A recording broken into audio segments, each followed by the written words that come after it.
Welcome to the show, you guys. Have a seat, make yourself comfortable. You're going to love this guest. Today's interview with Erica Six. This episode, you guys, we had the best time chatting, or at least I did. I hope she enjoyed it as much as I did. Getting to know her, she is probably the purest, most authentic human being. Not only is she just personality rich, she's gorgeous. Like I couldn't stop. I just gravitated toward her whole everything that I saw on the screen. The hair, the face, the personality, and then she added that she's 5'11". Are you joking? Are you kidding me? I mean, like, give us something. How did you get everything? Like, seriously. But she was incredible. She's a great guest. I hope that I'm able to have her on sometime down the road because she's so open and honest and she provides so much value. And I was mad at myself because I was so excited in all of our topics that I think maybe I was a little too chatty. And my last guest, Hunter, whose episode aired last week, he's a podcaster. He said that I kept pulling back and I kept pulling back because I feel like sometimes in the editing, at least my son tells me, because he's been editing all of my things over the last few weeks and he's amazing. He was there the whole time. Who knew? But he's like, Mom, sometimes it's hard to edit because you talk over your guest and I'm trying to pull what they're saying, but you're talking. And I'm like, oh my God, I'm so sorry. Sorry, Erica, but oh my God, next time if I get another shot, because I would have loved to have heard more of you without me talking over you, but am giving too much personal story because it is not about me, it's about my guest. You guys, I am a work in progress, and I appreciate all of you who watch, listen, follow, comment, subscribe, review, continue. Just don't give up on me. I swear to goodness, I will get better at this podcasting journey of mine because I'm not giving up. Alrighty, you guys, enough of the rambles because I am rambling. I will let you enjoy the show. Hi, this is Erica Six, and you're listening to Trendy with Kim Allison. Hello, everybody. Welcome to another episode of Trendy with Kim Allison. And okay, y'all, today's guest is giving me main character vibes. And I say that because she's gorgeous, she's funny, and she's super talented with hair. Oh. Aw, she's like, but it's all true. And not just with hair, but low key, I think she should be an actress. I just do. Mm-hmm. But today I'm switching things up a little bit today, you guys. We're going to talk hair, of course, but a little bit of pop culture, plus all the things you're chatting about with your girlfriends. So, are you ready to get inspired? Erica Six, welcome to Trendy with Kim Allison. Thank you. I'm happy to be here. I'm happy to have you here, and your last name is the best. Thanks. I know. That's why I'm not changing it, even though I just got married. So staying the same. What would your married name be? It would be Blake, which is a good last name, but it's like, how do you beat Six? I mean, I've lived with this last name for so long, and I mean, it's just very unique. So where does it come? What's the origin of your last name, by the way? I don't think I've ever heard an actual real last name. Right. I know it's Nikki Six, English. But is that a real last name? Nikki Six? It's my real legal born last name. Love it. It originated, I think it's like English as far as I know. So yeah, I mean, I know a few people. I think I met one person in my life that had the same last name as me, but that's it. It's pretty, I think, uncommon. So now I know the celebrity, like I mentioned earlier, Nikki Six. Yeah. I get that a lot. Is that a real? We don't know. I don't know about that one, to be honest. I don't even know who that is. X's. Oh, got you. Yeah, mine is just like the actual number spelling. So SIX, but I believe Nikki Six spells it with 2 X's. So I want to say that's a stage name, but I could be wrong. Should Google it. How many times have you had to answer this question? Good God, you must be so over it. That's hilarious. So we talked a little bit before we went on about my obsession and my love for reality TV. I know you probably don't watch it as much as I do. I know you're a Love is Blind girl. You did tell me that. So I'm going to ask you the silliest question ever. But if your life was a reality show, what would it be called and what network would it be on? Oh, pressure is on. Oh my goodness. I've actually been thinking about this because there was like an opportunity that I had with the previous business manager that we were kind of exploring, possibly actually trying to create something like this. But I want to say, I mean, I do a lot of things in my life. Obviously, I do hair, I do content, own a salon, but I'm like very adventurous, and I'm traveling a lot, and I do a lot of fun things and have a lot of different kinds of friends. And so I feel like the name would be really hard for me to come up with right now on the spot. So I don't know, but I want to say the network, maybe like Bravo. I feel like Bravo's got a Yes. lot of good reality shows, but Bravo is my jam. yeah, Bravo and they bring Peacock. it. Yes. They bring it for sure. All But the a things. name, And yeah, so I mean, it's a hard thing to come up with on the I spot, know. right? I mean, Yeah. think of the name of a I'm reality terrible with show. on the spot stuff, so But forgive me for it like is a cool just something food for thought, something to think yeah. about. Now, who I'm gonna put you on the spot again and again and again. Bring it. Who, Erica, is a celeb? Because I have issues with this and I'm very verbal about celebrity. No offense, celebrity hairdressers, because I've done celebrity hair as well. It just to me doesn't look like anything. I'm sorry, it doesn't, but who's a celebrity whose hair you secretly think always looks a little off? And what would you do to fix it? Ooh, there's actually quite a few that kind of Mhm. bother me. Oh gosh, I think it's the first one that comes to mind. This is kind of random, but I just saw a movie with Nicole Kidman in it, or a show or something. And she's beautiful, right? Like there's no question. The woman is gorgeous, very naturally gorgeous, or maybe will help with like a little plastic surgery, but she's still Just like a little. with like no makeup on. I guess that's what I mean, like by natural. But I want to say my biggest like ick with celebrity hair is a lot of times these blonde tones, these very, very warm blonde tones, which can look right on the right skin tone, but she has more of a cool skin tone. So it Yep. kind of clashes with her quite a bit. And I just think it takes away from her beauty a little bit. So I've seen that with a lot of them, and I know why they're doing warm. They want to like brighten the skin and have it look healthy and beautiful, but it can just be like the wrong tone. And so she's one of the first person that comes to mind is she's in a very warm blonde, I think too much. So I agree. I yeah. agree. I would take it. You're a colorist, so I'm more of a cutter and Okay. hairstyle. I go more with the hairstyles of Cool. celebrities. I just I mean, sleek back and clip a ponytail on. l- I don't know. I Do you have to be a celebrity hairdresser to do that, or can you Oh, do I that know. yourself? I don't know. It's just, but that's just me. I It is, digress. yeah, it is shocking. Like some of the hairstyles that you'll see on the red carpet or at these award shows, and you're kind of like, oh, that's very simple. I mean, it's insane. It does feel like a lot of people could do it.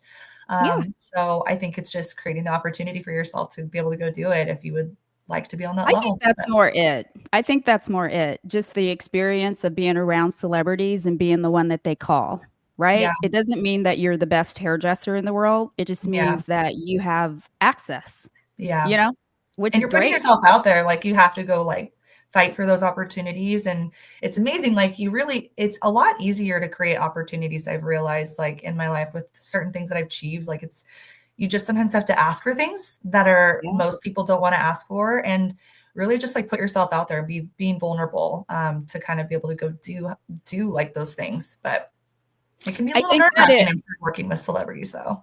Can yeah. be Oh gosh. Yeah. I've worked with a few, and Mhm. I rather work with everyday people, everyday Yeah, women, if I'm honest. For many reasons. I don't want to bash any yeah, celebrities, but they're a lot. And for what you get out of it, yeah. I don't know how much we get in return. I know. I could And imagine some you of know them what I might not mean? be as grateful or have a level of expectation or something. Yeah. Very Well, demanding.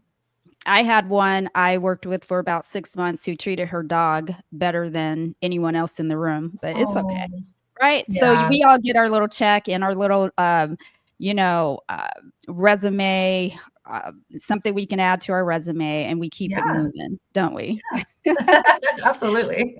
And I will be going to the Behind the Chair Trends 2025 show in Miami at the end of the month for that reason, because I want to meet some celebrity hairdressers like Jonathan from Queer Eye. He's the, I Oh. guess, the keynote guest Oh, that, really? That's uh-huh. awesome. So fun. Yeah.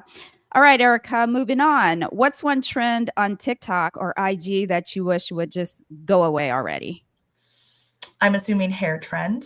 Correct.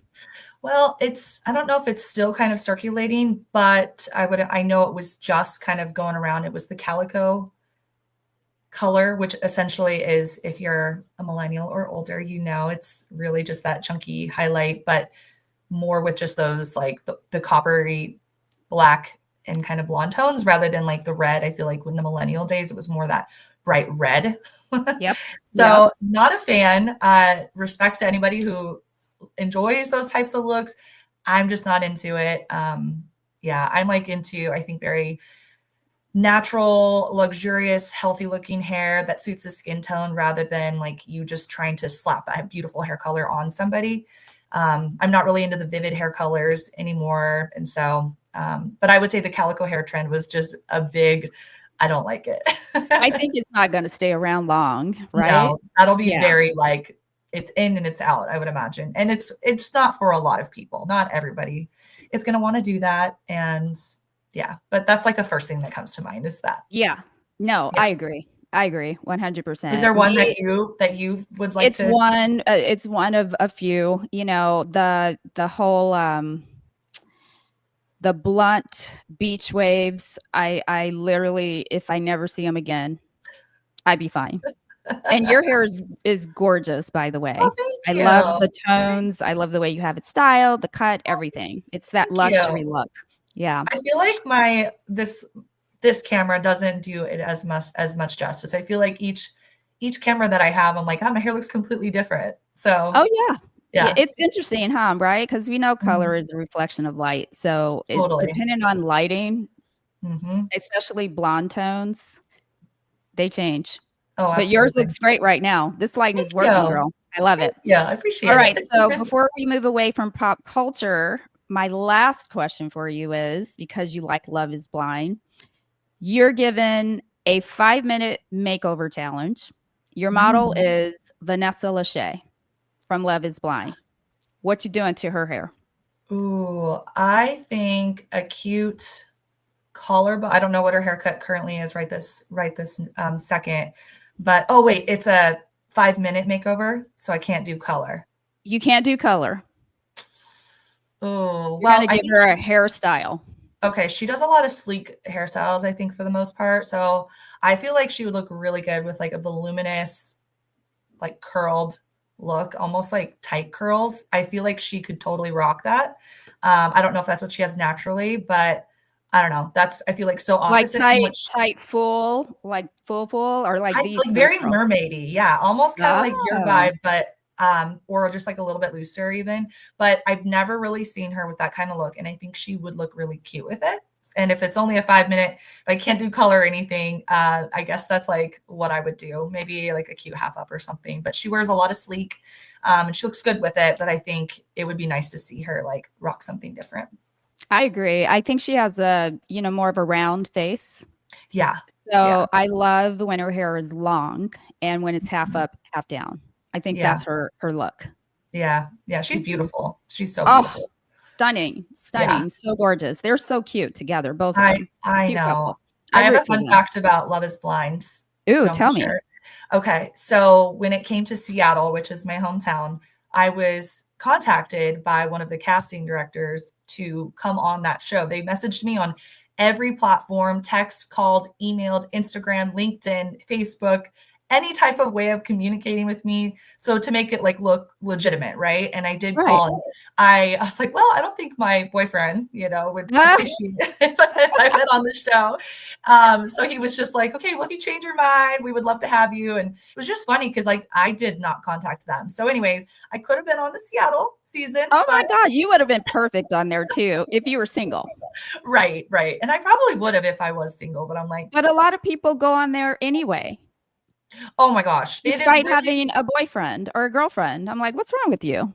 yeah. I mean, kind of funny, but now my husband, we're married now, but he was like, well, do you want to go on the show? He's like, it would be good for your career. Like, we're kind of like joking. And it's like, people do that. And I personally would never want to be fake like that and then lead somebody on that really may be in it for love. And so I just could never, have that game. I have too much empathy and I just wouldn't feel good about myself if I did that. But it was just kind of funny because like I have friends that have done different shows for, boosting their career. And it does kind of work for, at least a little bit anyway. But I think I love that. That's an amazing fun fact. My opinion on that is I think when you're authentic, that's the best place you could live at any given time in your life. Because even if you do it to boost your career, it can also destroy your career and your credibility. Because when they find out that you're a fraud, well, then it's not fun after that. No. Yeah, I can't even imagine going through that. I'm like, no, it's not worth it. Because oh gosh, it was 2 seasons ago. Oh God, big beefy guy. It was the one with the girl that said she looked like Megan Fox. It was that season. Oh my gosh, that one was so his bad. ass. That one was, that had some uncomfortable moments for sure. But the one that had a girlfriend on the reunion, they roasted him so bad that he said, "Can I leave now?" I'm like, oh my gosh, that's terrible. That. And your city, Seattle, probably had that couple. They still drive me nuts. I don't even remember the names. Kwame and the blonde girl. He was singing to her. They made up a song. I couldn't. Anyway, I digress. I move on. I hear you. All righty. So that was fun. I love that. I'm trying to squeeze pop culture in somehow into the show. So I'm just kind of playing around with it. So thank you. I like how open you were and you're not afraid just to say it. I mean, it's what we think. It's just an opinion. Right?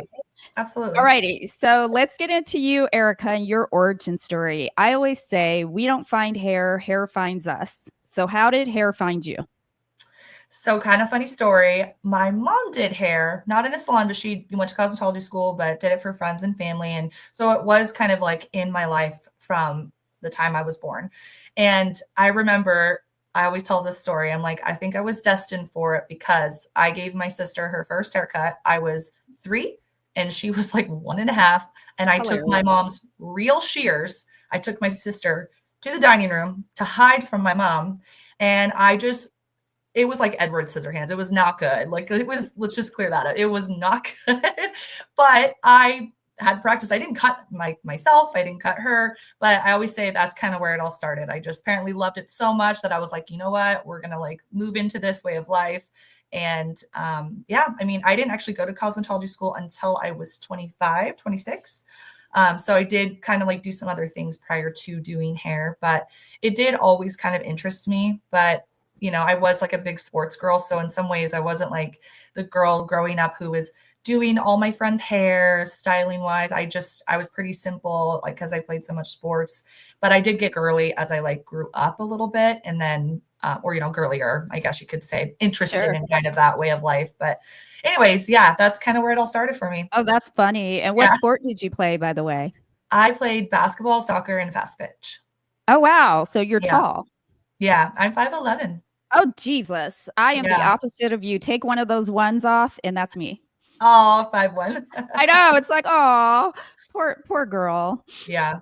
I'd be and destined to be a hairdresser for sure, because you had real professional shears at 3 years old and you didn't cut yourself or your sister.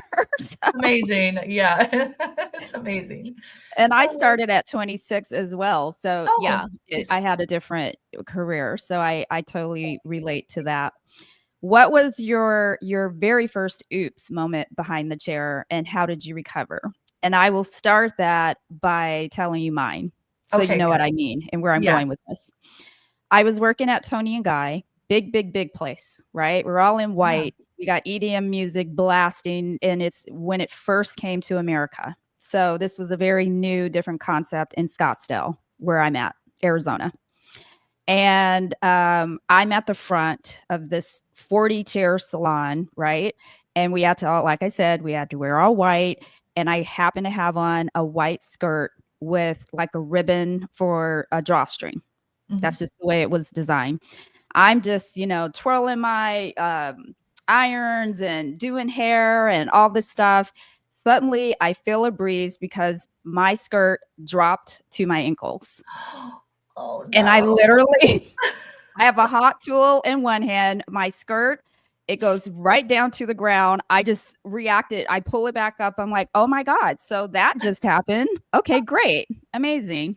So. Oh my gosh, that's terrible. So everyone saw everything. Oh, 100. I turn around and the owner's son who was working behind the front desk, he was just like this. I was like, I know. What can I do? I only tied it in one bow. Why? Who Oh my knows? gosh. I don't Anywho, know. Okay, yes. so what kind of moment did you call that? You call it an oopsie moment? It's an oops moment. Like, whoa, oops. And how did you recover? Well, all I keep thinking about is like wardrobe malfunctions, which I'm like, did I have any wardrobe malfunctions? An oops moment. I'm trying to think of. Oh my gosh, I've used My regular shears in place of texturizing shears. Like, oops. Okay.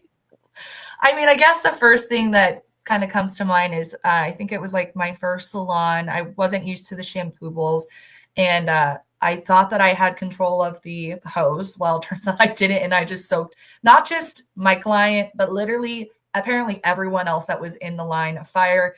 And so needless to say, I was super embarrassed. It was like a really nice salon. And I just was like, oh my God, I'm so sorry. Thankfully, it was water. So everyone dried and it was fine. But you're just like mortified It's because the you're worst, just, isn't it's it? just like you're like sweating. You're like, oh, please, why is this happening?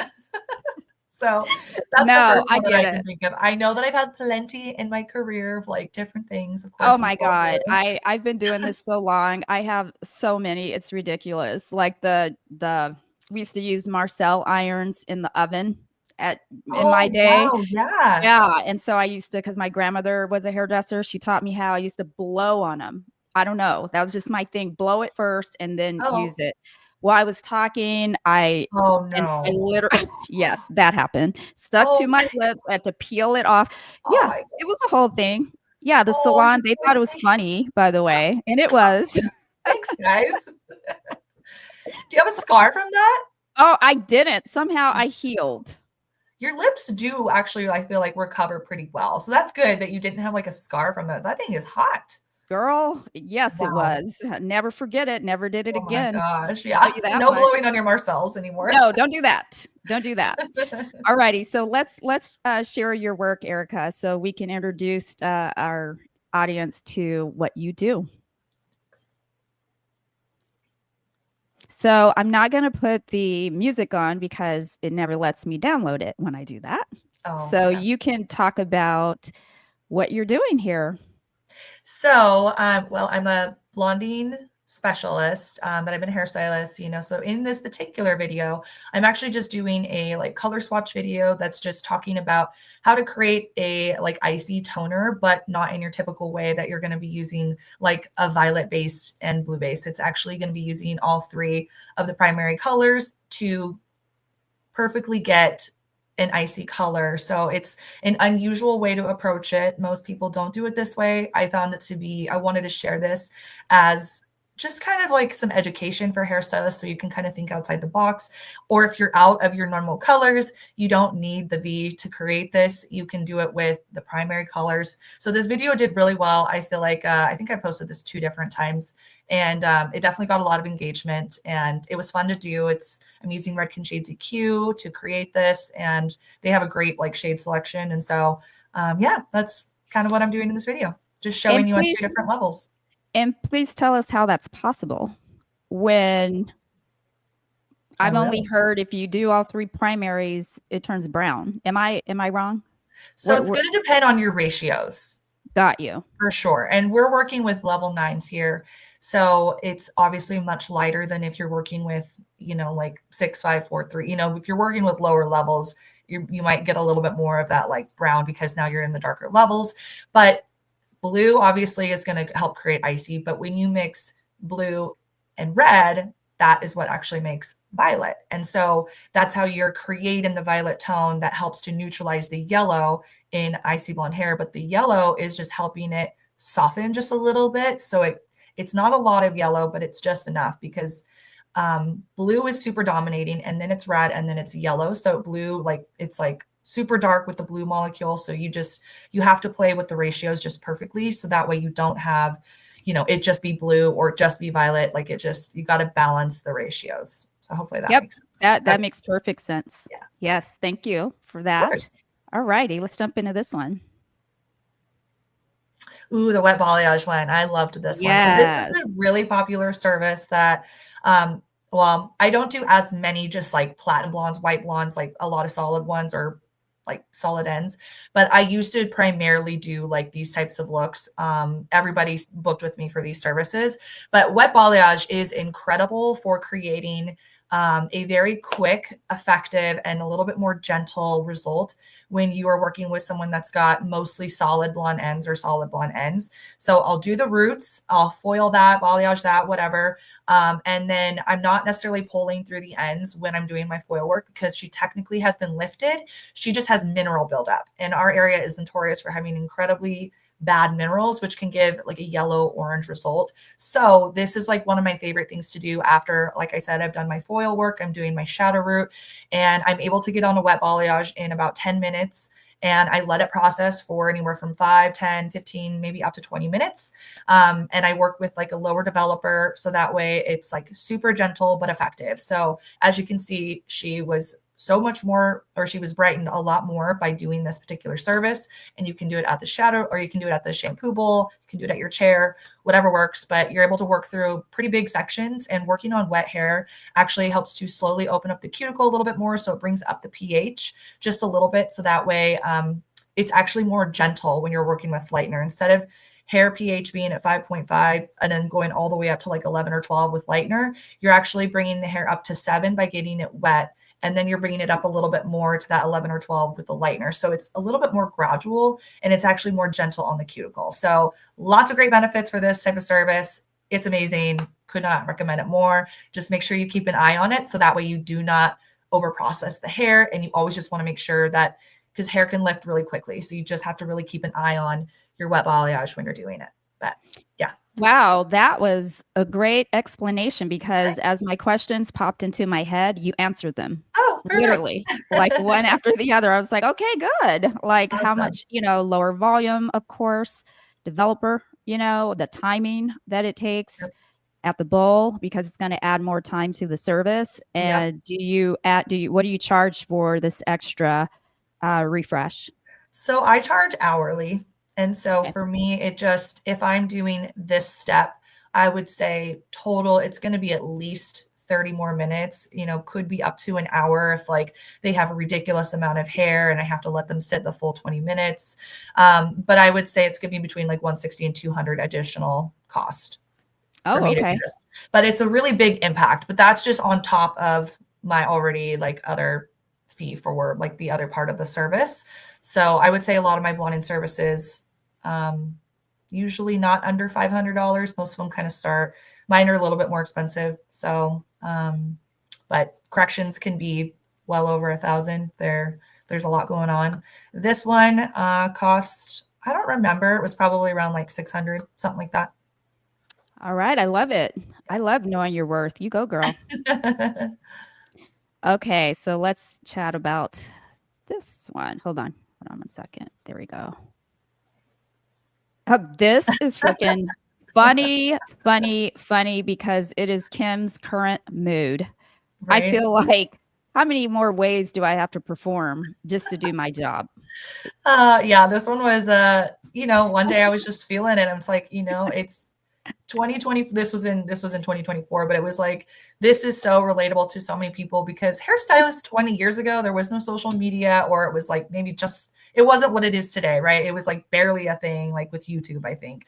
But it is so tough. It's so competitive in today's world. And if you want to like build your clientele and really, I don't know, just get yourself out there and be able to have opportunities, work with brands, do whatever, it's, you have a lot of jobs, you have a lot of hats. And so obviously content is just one of those things, but it's like hairstylists really do have such a hard job. I mean, we do so many things. Some of us are literally like our receptionist, our, bookkeeper, our content creator, like you're kind of everything in a way. You're entertaining, you're a therapist. And so I don't know, this video was just easy for me to create. And I felt like it resonated with a lot of people. So no, absolutely did. That's the video that caught my eye. I was like, and then I started following you and I'm like, I have to talk to her. I have to reach out to her and have her on to have a chat with her because it's so fun watching your content. Oh, thank you. I appreciate that. Yeah. And I was one of those hairdressers 20 years ago. And thank God I didn't have to rely on social media to build my clientele, or else I probably have 0 clients. I don't know. How long have you been in the business, Erica? I have been doing hair professionally behind the chair in a salon since 2014. So about 11 years now, which is crazy. It sometimes feels like I just started, and then sometimes it just feels like I've been doing it since forever. So right. And you said you were a salon owner. What's that? You said you're a salon owner. Yeah. I've been a salon owner. Salon? It's Blonde Culture Salon. Okay. Yeah. And we're in New Harbor, Washington. And I've owned that for just over 2 years now. Nice. Do you love it? I do love it. It's it's only 6 chairs. It's like not too big. We have it's all independent hairstylists that are in there. So, it's like we feel like a team, a family, but technically they are their own business. And who knows, maybe one day I'll expand or get a second location or have some employees as well as, renters. I don't know. We shall see. I've been kind of thinking about that lately, trying to see like the direction that I want to go in for like just the salon ownership piece. So. Oh, absolutely. Yeah. I enjoyed it. Back in the day, I've had salons, big ones, cool. Small ones. And I feel now I'm in studio life, salon suite life. I love it. Yeah. But I feel like I want to do it one more time, I think. But I also remember being chained to it, like literally was chained to my ankles. And I'm like, oh no, I don't know if I want to, but it was fun, rewarding. Loved all the girls. Yeah. It's a fun atmosphere to make it that way. Yeah. And I think I'm in my era of like, I would love to mentor people more. I love educating. And I think it's like, it's really fun if you can, get a new person who just graduated or someone who's still really like hungry to grow and you help build them up. And I think as much work as it is, and that's why I didn't want to open up an employee commission salon a couple of years ago. I was like, I'm just not in that era of where I'm like wanting to take that on. But I think as I, get older and stuff, I'm like, it would be kind of fun, and maybe I'll just start with like one at a time and just kind of see how it goes. And I've just started working with an assistant again a little bit. And so, I forget how much I love, helping people. So. Oh, absolutely. Yeah. This is, I've done all of that. And now this is what I'm doing to do that. Yeah. I'm going to help you through listening to stories that may resonate with you in your journey in hair, right? Yeah.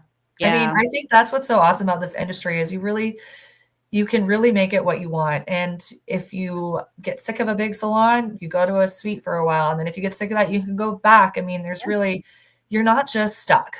Like it's literally so customizable. And I think instead of like getting out of the industry, you just have to sometimes pivot and like customize what it is that you're looking for, whether it's your clientele, whether it's the services you're doing, whether it's the environment that you're in, like you need more education. It's usually, I feel like a lot of that's what you need to do. It's not just like you need to just get out of hair. I feel like it's just, you need to edit something.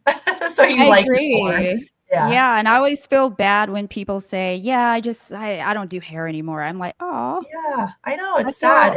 That's sad because it's so fun and rewarding, but you have to, I don't know, you have to be hungry for it all the time in order for it to be enjoyable. Right. Yep. Yeah. And I think a And lot of with people, it's clients that can, as yeah, things happen with people, it can really weigh on you. And, people just mistreat you or whatever. Hairstylists have to put up with a lot. It's a yes, huge we do. demand, and people can sometimes not treat you very nicely. And that can make you feel like worthless. And you're just like, I just don't want to do it anymore because you don't want to Yeah. be talked to that way, or it hurts your body. But yeah. I Struggles. always say we have to deal with people's insecurities head on, Yeah. and they're not treating you. It's hard to say don't take it personal because the feeling is very real and it hurts, but Definitely. it really isn't you.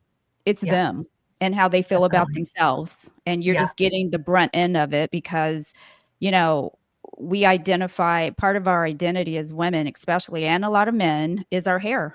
Whatever, if it's long, if it's short, what color it is, if it's healthy or not, Mhm.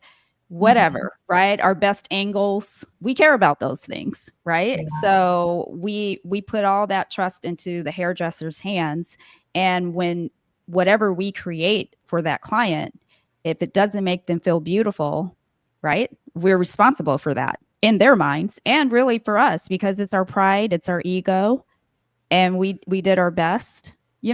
So Yeah. yeah, that's Definitely. psychologically a real thing.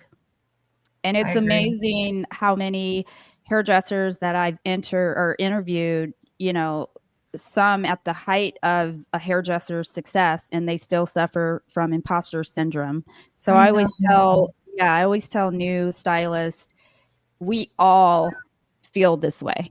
It's not Mhm. just you, Definitely. you know, at Yeah. different times in our career. Yep. Yeah. I Oh completely agree. boy. So speaking of our clients, what's one trend clients are obsessed with right now, whether it's a color, a cut, or even a technique that you think they don't fully understand, or maybe they're using it the wrong way? Like, is there something you see all over Instagram that looks amazing in a reel, but in real life, it's not as practical, right? So, but they still bring you that inspo pic. Oh. For me, I will say Sabrina Carpenter bangs Mm. are not practical. They're cute, That's so cute. but when you bring that picture in and you put it on you, and then you go to work at Sprouts or you go to work at Intel or wherever you work, Yeah. I don't think that's the most practical look, but that's me. What are Yeah. your thoughts? I completely agree. I feel like, yeah, bangs, or I've had clients like show me pictures of they don't style their hair much, right? Like I'm like, okay, so how do you typically wear your hair? Are you like gonna actually put some work into it? Because they'll show me pictures and I'm like, super cute, like lots of layers, lots of movement, nice bends, flips, and whatever. And I'm like, that's all great. But unless you style your hair, you're not gonna see that. And so it's like, Right. I think that's what I can think of, like off the top of my head of I've had that happen quite a few times. And so it can be unrealistic unless they want to put in that work. So 100%. Yeah, that's number one question. How much time do you spend doing your hair? Right? yeah. Oh, I like to be done in 10 minutes. Well, you can't have that. How Yeah. about that? Yeah. Right? Especially bangs and stuff, because it's like people have like wavy curly hair and they have a weird cowlick like me. It's like if I don't do something with this, it's like the weirdest looking, like I got these wings that fling out and it's just crazy. And I have clients that they don't want to do a lot of that. And I'm like, well, your bangs will not look like that. Like they will not Right. have that nice, perfectly like voluminous and like swoop or like Sabrina Carpenter kind of vibe. It's gonna be like crazy. So Crazy. And yeah. then they think they want it. Like, oh, I want these butterfly bangs. And you're like, do you though? Yeah. Do you know what you're gonna have to do with those butterfly bangs to get them to look Yeah. like you think you want them to look? Mm-hmm. Yeah.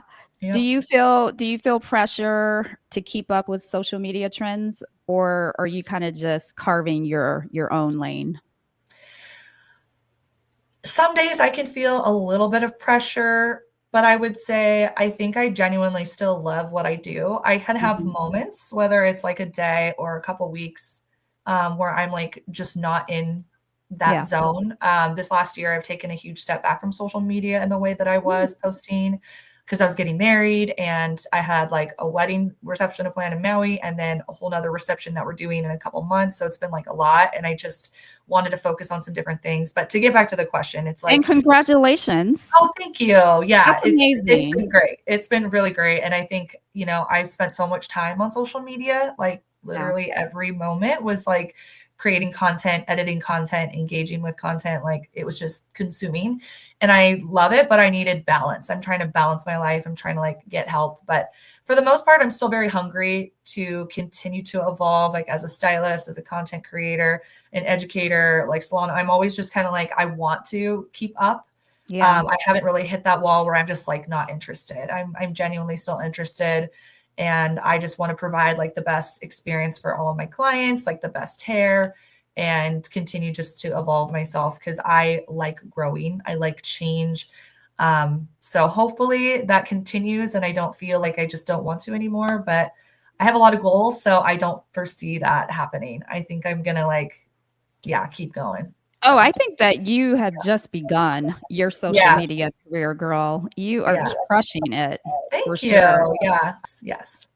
Um, yeah, social media, Erica, how much time are you spending? Like for those that want to model themselves after you, is it just a part of your new cadence and your DNA? Like you're just always it's 24/7, or do you So have boundaries? So I would say it's changed. So if you would have, if we would have done this podcast just over a year ago, I would have said it was like pretty much part of my everyday. Like if I wasn't behind the chair, I was probably working on something. And it's because I was just like super driven to like, I had a lot of goals with why I was doing it. And I've achieved everything that I've wanted to. So it worked. But it was just, it wore on me and it started becoming unrealistic to keep up with after 2 years of it. It was Mhm. like, you know, I would go into the salon and sometimes be filming content until midnight and, Ooh. on a Sunday, if that's the only time that I had. And so it was, that's doesn't really make sense to do that forever. And it was like for a while, like, okay, cool. But now I'm in my I need balance era. Like I'm probably gonna just post like maybe 4 times a week or something right now. And I would say now it's like maybe also I'm trying to get help with delegating a few things. So I'm actually sometimes we'll throw something to someone that helps me with my like she'll come in like social media person. She's Yeah. a client of mine. And so sometimes I'll just say, oh, can you actually edit this one reel for me? I don't have time. Oh, Or I'm working on these other ones. Here's like the vision that I have and I'll make sure that it looks good and that it feels like me. But I'm starting to get some help with that because I just don't want my life to be consumed by it. But I do love it. And so I would say from an hour perspective, I mean, it's definitely probably like a couple hours a day, maybe tops that I'm like doing something, whether it's filming, editing, and that's just on average. So to me, that doesn't feel like a lot. It feels very doable because what I was doing before was way more than that. So yeah, way crazy. yeah, Yeah. Yeah. Yeah. I mean, if you want to be a full-time content creator, that's one thing. But if you are also running a business yeah, while using content creation as a distribution to drive traffic to your business, that's another thing. yeah. Yeah, Yeah. if I were a full-time, I would love to be a full-time content creator. I have endless ideas. Ideas are the easiest Yeah. thing for me is I have like a list of probably 500 different things that I've thought of, throughout the day that I write down. And so it's just making the time for filming and editing and then figuring out how you want to post it and all that stuff. That's like where the more time consuming part is. But I love it. I could totally do it full time. I love it that much. But obviously when you have different other hats that you wear, Yep. it's just I only have so much time. So No, I totally get that. And yeah. I'm going into more of a full-time content creation world doing this podcast Yeah, I because love it. I'll be retiring. I mean, I've been 29 years is a long time to It's do hair. awesome though. Yeah. But it's still fun. It doesn't feel like 29 years at Mhm. all, Goes but quick. Goes it quick. don't it though. It does. Yeah. So yeah, I love that. Thank you for those tips. Yeah. Because I think Well, a lot of times people see content creation and they either underestimate the efforts or overestimate underestimate the efforts, if that makes sense, you And know? absolutely. I will say too, there are ways to make content creation easy. I don't always pick the easy content creation ideas. Some of mine require a lot of effort into coming up with the concept. How do I want to film it? Like get different angles, or like the text on screen. Like how do I want to the style of the video to be? But a B-roll video, for example, takes absolutely no effort. Like you set up a tripod, you can, do your little thing, put some text on screen, and boom, there's a video in under like 10 minutes. So it just Wow. kind of depends on what you want. I believe in variety for sure. Like to me, if you only had B-roll, that's a little bit boring. I think you need to mix it up. But I will say there's much easier ways to simplify it. So depending on how much time someone has, you can do easier concepts so that way you actually can post, instead of just being like, I can't do it. I don't have 6 hours every day to do that. You don't need that. You can literally simplify it. So do you believe in content or social media managers and the whole business of managing one's content? Because I've had hits and misses, more misses with that, just in using a third party to help with the channel. I find that I'm so maybe I'm just too controlling, but I need it to be my point of view, my voice, and I don't feel like it ever is if someone else is doing it.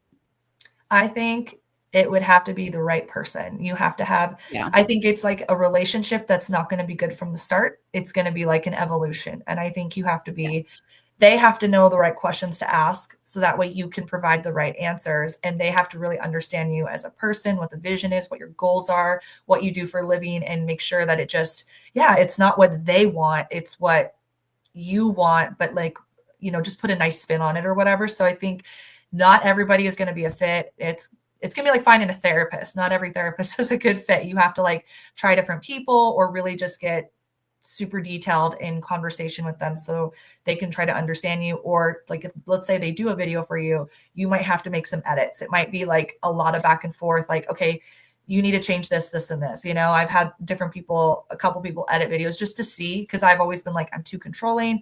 I have a vision. I know what I want. It's hard to articulate it. But I'm like, you know what? It would be nice to have some help. So let me just try it out. And it took a lot of back and forth, but then I finally did get the vision. Was it worth it? I don't know. I mean, it's like sometimes there's so much communication that it's like, should I have just done it? That is my thoughts exactly, which is why I'm on my own current. But if you're not picky, I'd say like you're probably going to be great. But again, if you're picky, like maybe we're picky, it's going to be a little bit harder to find that right person. Yeah. And I know my content isn't perfect yet, but you know what? I'm learning as I go, and I'm stronger than I was before. And I figured whoever is following me or wants to follow along in the journey, they'll understand and they'll see the evolution, which I think is much more rewarding than having it perfect to start. Yeah. And what's perfect? I mean, really, like everybody starts somewhere. And I think the key thing is starting. You need to put stuff out there. Gotta do it. You can't grow. And I mean, like if I go back to my first reel, I mean, it took me like 6 hours to film a 30-second video. I just did it over and over and over. I couldn't have anybody watch me. I was like, not even my, now husband, I was like, get out of the room, like get out of the room. Now I can literally film in a super public area. And I'm like, whatever, like. Yeah, you get more comfortable as time goes on, don't you? You really do. What's something about your career or salon life that people would never guess? Well, I grew up very shy and introverted. I mean, this is like more like personality and stuff, but most people don't think that I would be self-conscious, shy, like introverted. I've tried becoming more extroverted and stuff. So I feel like that's kind of more personality. People might be shocked at that. Salon, I'm not sure what a good answer for like something would be. I don't know, something for the salon. I think your personal perspective, you pretty much nailed it. Yeah. That because I wouldn't have guessed that you were introverted. Yeah. I've become more extroverted. Like, honestly, I always like when I'm with my good friends, I could be like, I was super like life of the party, blah, blah, blah. But like in new situations, sometimes I can like revert back to like my old insecure, childlike self. It's like insecure and just shy and just not wanting it. And I've like had to really work on, like, I've always admired people that could just be like talking all the time to, talking like public speaking and all that stuff. And I'm like, I want to be able to do that. So honestly, creating content and getting comfortable looking at myself, hearing myself. And, I've taught on stage, and it's like, I always hated talking with a microphone. It just made me cringe. And like, now I've done it a bunch of times. And so with all of those experiences, it really has made me feel more confident. So it's been a really, honestly, amazing thing. It might sound really cheesy and stuff, like, okay, content changed my life, but it really did open up this other part of me that I had not been able to access without doing this. By being vulnerable, it's been a lot. Like, I've had just this newfound strength, and it's just been really fun. So I'm like, honestly, it can be great. No, I'm all like, get out of my head. I'm serious. Like, everything you're saying is my story. Just that shy kid, afraid to raise my hand, always knowing the answer, always being the underdog or feeling like an underdog in situations, right? In the cool girl group, but not cool. That was me. And so I say, with doing this show, I think hairdressing period was the best thing that ever happened to my just ability to break out of that shyness. And I have one son and a grandson who they have the shyness, and I'm like, it's a curse. It's a disease. Like, seriously, can I just, like, Back to the Future, can I just tell you now to stop? Right? Because it's stifling. And so I say I am an introvert doing very extroverted things with doing this show. And so, because when I listen to these interviews back, I'm like, if your voice, Kim, was just not in it, it would be so much better. Oh my gosh. No, I know the feeling, but no. You know what I mean? I'm like, I'm so sick of hearing myself. I can't even stand it. So thank you for sharing that, because that definitely resonates with me for sure. I think it does with a lot of people. And that's why, like, whenever I've done, different interviews or something, and it's like, I always share that. It's like, because that's usually people's number one reason. Oh, I can't do that. Like, I don't like this about myself. I'm too shy. And like, I was like, and now look at me, like, it's no fear anymore. Sometimes a little bit like, ooh, like that butterfly thing. But you just do it anyways, because the more you do it, the better you feel. So I love that. And then to have a jokester husband like I have, anytime I replan an episode and he's mocking me, I'm like, okay, you're amazing. No. Love you. Anyway, so let's go into our final segment. What's one belief or mindset shift that changed how you show up as a stylist? I think you just answered it. I mean, I could even add to it. I feel like, do share. Just left my brain. Hold on. Well, I guess there's no perfect. There's not just an end result of like, let's see, how do I want to phrase this? So there's no one who's perfect in this industry. No one is capable of doing everything perfect every single day. We are human. We make mistakes. Not every person is going to like us, and that's okay. Knowing when to say no, knowing that you're going to have some bad days, you're going to make mistakes, but it's okay. And it's just how you grow from those that really help you. And just don't beat yourself up, because I know I have, and I've learned that, well, basically those things I just shared, it's like, there's no way to like be perfect and to be able to do everything. So having that understanding has definitely changed my outlook on being a stylist, because I was so critical of myself. I have to be perfect. And a lot of us have that perfectionist mindset, and it's not possible. Like, you have to try to let that go, because you're never going to meet it. So you're always going to feel defeated. So if you can let that go, you're going to be a much happier person, much happier stylist, and it can be more fun that way. So no, that's great advice. Is that what you would have told your younger self coming into the industry? Yeah. Those words? Yeah. So for anybody out there who is new in this beauty industry, take that to the bank, because 100% I agree with you. Like you, and I think too, to add to that is you almost have to pay attention, but drown out all the noise at the same time, because you will feel like you have to know how to do everything perfect. Because Yeah. if you follow people, now we have these platforms of voices. We have so many voices in our heads that we really don't even know how to land our plane. You know, we're like, okay, well, let me start. We don't finish anything because we're constantly starting something new because we're distracted that quickly, right? Yeah. Just the scroll, and all of a sudden now I'm looking at blonding, and then I'm looking at brunettes.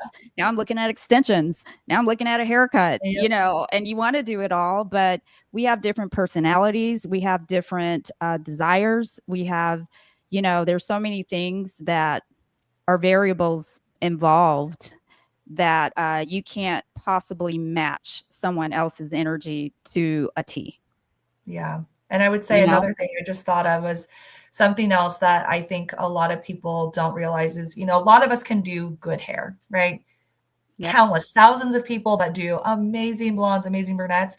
But the way that you can like create a following, recognition, whatever you Yeah. want to call it, opportunities, grow your clientele, become an educator, all of those things is by putting yourself out there on social media, authentically you, being vulnerable, sharing your personality, because our personalities are how we're different.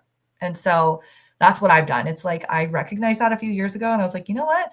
I'm just going to show up as me because no one else is exactly like me. And it's worked for me. It's like done so many amazing things for me. And that's why I will continue to do it. So that's Yeah. another piece of advice that I would give someone is like, put yourself out there as you are, because you're going to attract that. Yeah, and it's going to be no different than in life. Not everybody's going to like you. Not everybody's going to understand where you're coming from. You're not for everybody. So what? Right. Yeah. Right? They don't have That's to good. watch. They don't have to listen, right? All righty. Before we get to my favorite part of the show, which I call the 60-second blowout, which is my rapid fire. In one sentence, how would you describe your relationship with beauty outside of the industry? Do you have a healthy obsession with beauty or a sickness like I do? One sentence, huh? Okay. Good luck. God, this is so hard for me to answer. I can be both at times. I would say I try to have a healthy perspective on beauty, but I can be critical of like myself. And I work at it every day to be healthy. I know this is not one sentence, but like, I don't know. It's like, I mean, it doesn't have to be. Yeah, I would say I do my best to try to have a healthy relationship with beauty, but I do kind of have some problems, I would say. I can be really critical of myself for sure.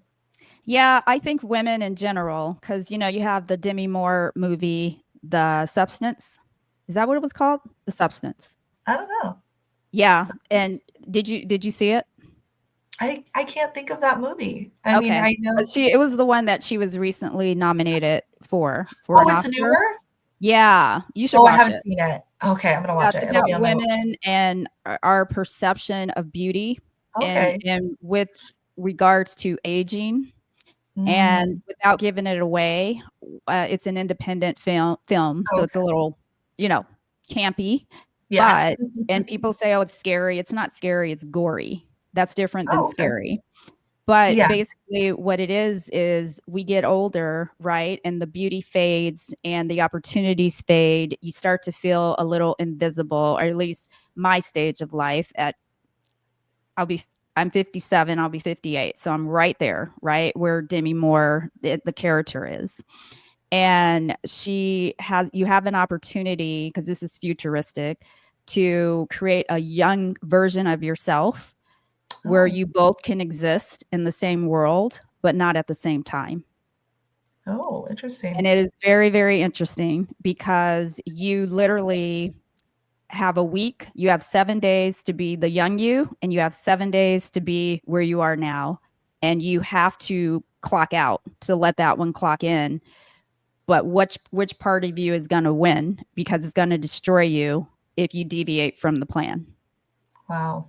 It is That sounds very, really interesting. it's really interesting, especially with women, because we God, we destroy ourselves in our brains. You Really? know, you have people tell you, "Oh, you're beautiful," and you're like, "Oh, no, I'm not. Like, I'm not beautiful. I have Mhm. this wrong, that wrong, da da da." I mean, Yeah, we watch our clients do it every day, I know. right? Mhm. It's Yeah. hard to watch, but we Yeah. do. Yeah, All and I right. was trying to hype people up, but yeah. Oh yeah, I gas people up all the time, whether I mean it or not. Yeah. I just do. All righty, so let's get to our rapid fire, have some fun before we close. Okay. I'll set a timer for 60 seconds and then we go. So get ready, girl. All See right. how well you know yourself. You know yourself better than we do, so this should be easy. Hopefully. Okay. Dry shampoo or sleek bun? Dry shampoo. Who's your celeb hair crush right now? Nobody? One hair trend you think is overrated? The sleek bun. Go to coffee or order. Lavender cold foam matcha. TikTok or Instagram reels? Reels. Favorite reality TV guilty pleasure? Love is blind. Best era for hair, 90s, 2000s, or now? Now. Blowout or braids? Blowout. Client shows up 30 minutes late. Cancel or squeeze them in? Squeeze them in. Song that gets you hyped for a long day behind the chair? Anything like old school, like early 2000s. All right. Now, to show our audience how humble you are, make your silliest selfie face. Oh my God. Okay, let's see. Like silliest? Silliest. Not like trying to be cute? Not, well, hey, whatever your silliest selfie face is, this is you being humble. So you're not, yeah, there you go. Oh my God. That's amazing. I love that. Where can the audience find you, Erica? What are all your handles? Yeah, it's Instagram, Erica6Style. I am on TikTok. It's Erica6, just with the numbers, or I'm sorry, with the word spelled out. And I'm on Facebook too. I think I have some other ones, but those are the primary. But hopefully YouTube channel is coming this year. So. Oh, I love that. And the name of your salon again? Blonde Culture Salon. And you're located in? Gig Harbor, Washington. Perfect. You're amazing. Thank you so much for coming on. And hopefully I can have you on again somewhere down the road. Yeah, this was so fun. Thank you so much. This was great. I can't wait to watch it back. All right. Until we meet again. Bye. Okay. Bye. Thank you.